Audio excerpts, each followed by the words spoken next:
স্বাধীন শব্দের আক্ষরিক অর্থ হল স্ব-অধীন, অর্থাৎ নিজের অধীনে থাকা।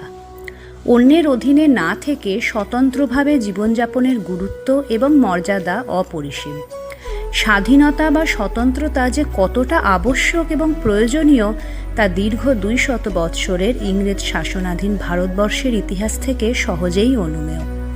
রজনী শেষে যখন বণিকের মানদণ্ড রাজদণ্ডে রূপান্তরিত হয়েছিল, তা তৎকালীন প্রতিটি ভারতবাসীর জন্য ছিল চরম অসহনীয় এবং মর্মভেদী। এরপর কেটে যায় দীর্ঘ 200 বৎসর।